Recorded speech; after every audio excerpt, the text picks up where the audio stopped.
In a world where the most heinous crimes go unnoticed, where killers lurk in the shadows, their names unknown to most. Today, we re-diving deep into the dark underbelly of history to uncover the most evil serial killers you have never heard of. Operating in the Soviet Union from 1978 to 1990, Chikatilo was a wolf in sheep's clothing. By day, he was a mild-mannered teacher. By night, he was a savage predator who claimed the lives of at least 52 women and children. Let's hop over to Germany and meet Fritz Harman, the vampire of Hanover. Active in the aftermath of World War I, Harman preyed on young men and boys, luring them with the promise of food and shelter in a time of scarcity.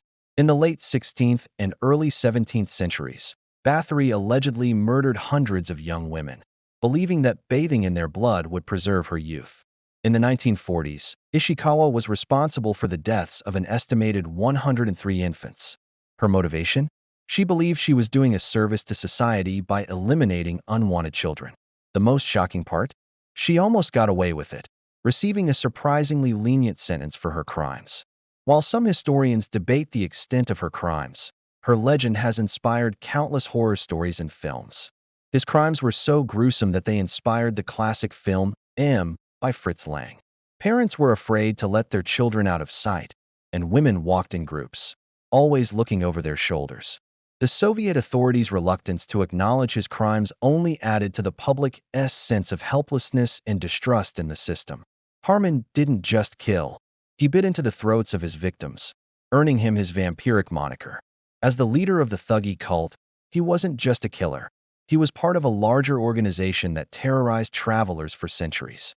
His high body count is a testament to the power of organized crime and the devastating impact it can have when left unchecked.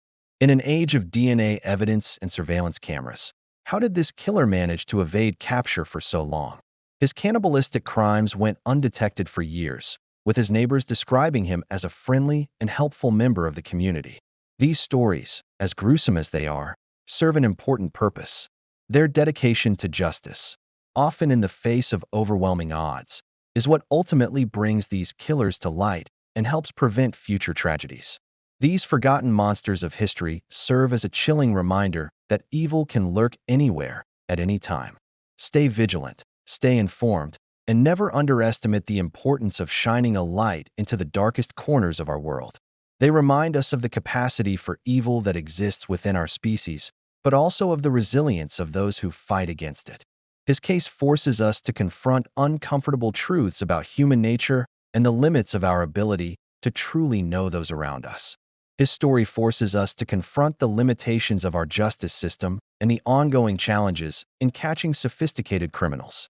Operating in the early 20th century, Denki killed and cannibalized at least 30 people, selling their flesh as pork at the local market.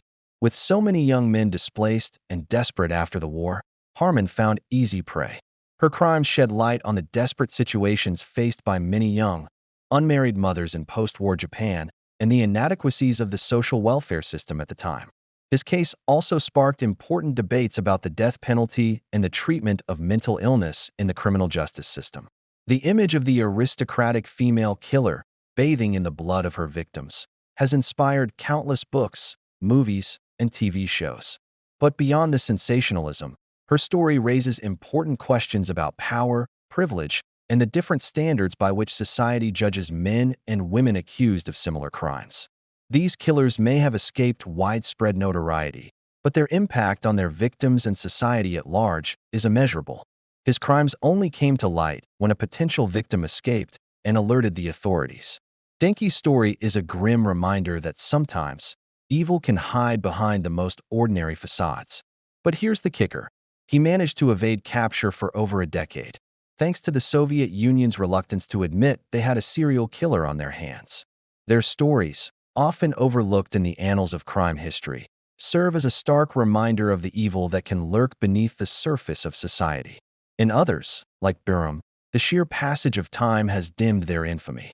And for some, like Levski, their stories are still unfolding, reminding us that the fight against such evil is ongoing. From the Soviet Union to India, Germany to Bulgaria, Hungary to Japan, these killers crossed borders and decades, leaving a trail of devastation in their wake. What makes Levski stand out is not just the brutality of his crimes, but the fact that he managed to evade capture in modern times, despite advanced forensic techniques. His story is a chilling reminder that even in our interconnected world, monsters can still hide in plain sight. These aren't your run-of-the-mill murderers. These are the monsters that make even the toughest detectives lose sleep at night. This Indian killer from the late 18th to early 19th century wasn't just a murderer. He was the leader of a cult of assassins. With an estimated body count of 931, Biram holds the dubious honor of being the most prolific serial killer in recorded history. His weapon of choice? A ceremonial cloth used to strangle his victims in a ritualistic manner. Let's start with Andrei Chikatilo, the butcher of Rostov.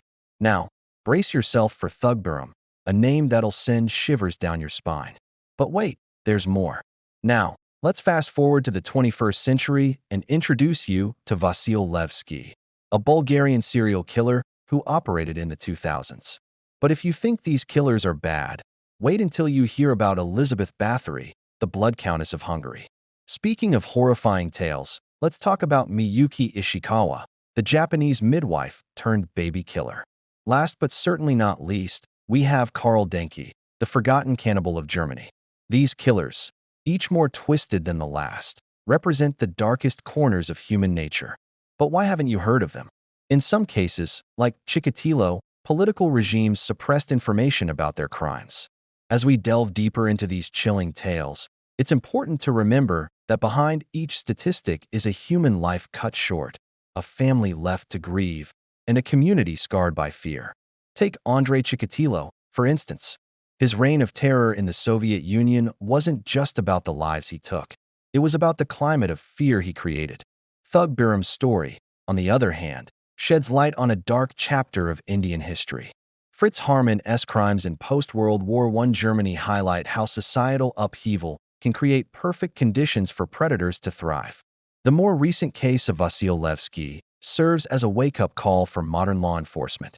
Elizabeth Bathory's tale, whether fact or legend, has had a lasting impact on popular culture. Miyuki Ishikawa's case is perhaps one of the most disturbing, not just because of the number of innocent lives she took, but because of the societal issues it exposed. Finally, Karl Denke's story is a grim reminder that evil can hide in plain sight. As we conclude this journey through the darkest corners of criminal history, it's natural to feel a mix of horror, fascination, and perhaps a touch of morbid curiosity. Law enforcement officers, victims' advocates, and ordinary citizens who refuse to let these crimes go unnoticed or unpunished are the unsung heroes in these dark tales. So the next time you hear about a famous serial killer, remember that there are others whose names you may never know, whose crimes were just as heinous, if not more so.